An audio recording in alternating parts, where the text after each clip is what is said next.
Gospel and homily for the 12th Sunday in Ordinary Time, Year A. Excuse me. The Lord be with you. A reading from the Holy Gospel according to Matthew. Jesus instructed the 12 as follows: "Do not be afraid. For everything that is now covered will be uncovered, and everything now hidden will be made clear. What I say to you in the dark, tell in the daylight. What you hear in whispers, proclaim from the housetops. Do not be afraid of those who kill the body but cannot kill the soul. Fear him rather who can destroy both body and soul in hell. Can you not buy 2 sparrows for a penny, and yet not one falls to the ground without your Father knowing? Why, every hair on your head is being counted. So there is no need to be afraid. You are worth more than hundreds of sparrows. So if anyone declares himself for me in the presence of men, I will declare myself for him in the presence of my Father in heaven. But the one who disowns me in the presence of men, I will disown in the presence of my Father in heaven."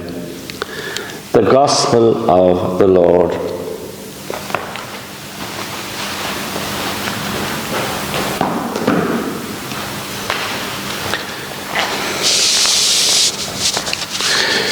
It was during the Mexican War.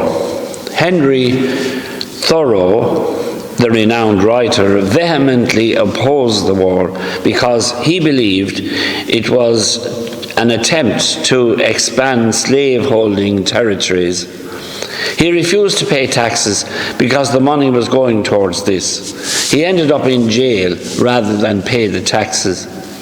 Bill Emerson, another renowned writer, a friend of Thoreau, and someone who was also strongly opposed to slavery, he visited him in prison. Emerson asked Thoreau, "Henry, why are you in prison?" Thoreau looked him straight in the eye and quickly asked him, "Bill, why are you not in here with me?" Following Jesus can set us on a collision course which people less motivated to live the gospel message than we might be.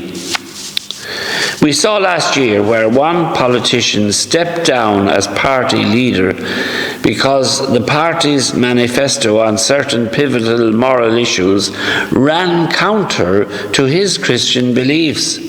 Now, it takes guts, doesn't it, to do that?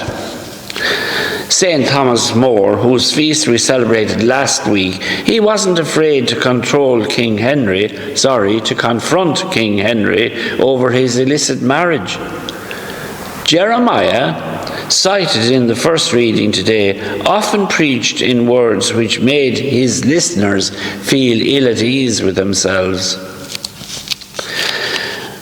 But we sometimes are called to step into the shoes of Jeremiah and Thomas More. Christians make noises these days about many things, such as world hunger, global warming, child trafficking, and racial inequality, to name but a few, all major issues in themselves. But there can be situations much closer to home which test our real mettle.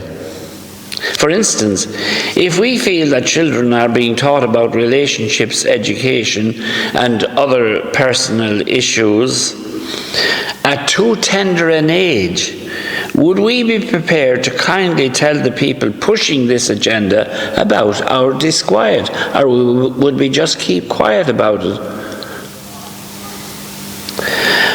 When your older children or grandchildren tell you they're going to move in with their fiancé, as a Catholic Christian, would you advise them not to do that because it's against Christ's teaching?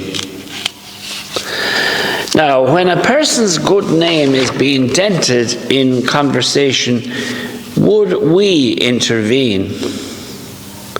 All this, however, is standing up for Christ, which today's gospel calls for. I doubt if Jesus would have been Saviour of the world if he had minded his own business and not challenged the religious leaders of his day on a host of issues.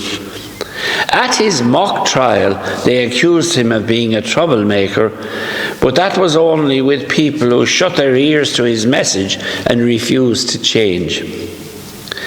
They were the ones who put him on the cross.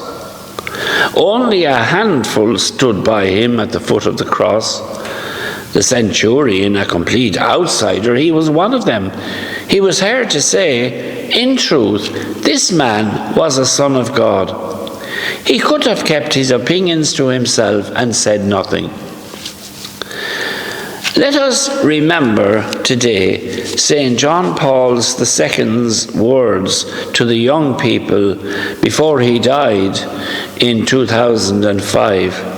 This is what he said: "Do not be afraid to stand up for Christ and his gospel, especially when it's called for.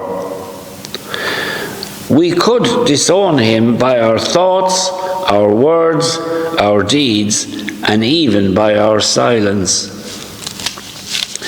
But with his grace, if we pluck up the courage and stand by him, he will not disown us in his presence." We have his word for it in today's gospel. "If anyone declares himself for me in the presence of men, I will declare myself for him in the presence of my Father in heaven." Thank you all for listening. God bless you all.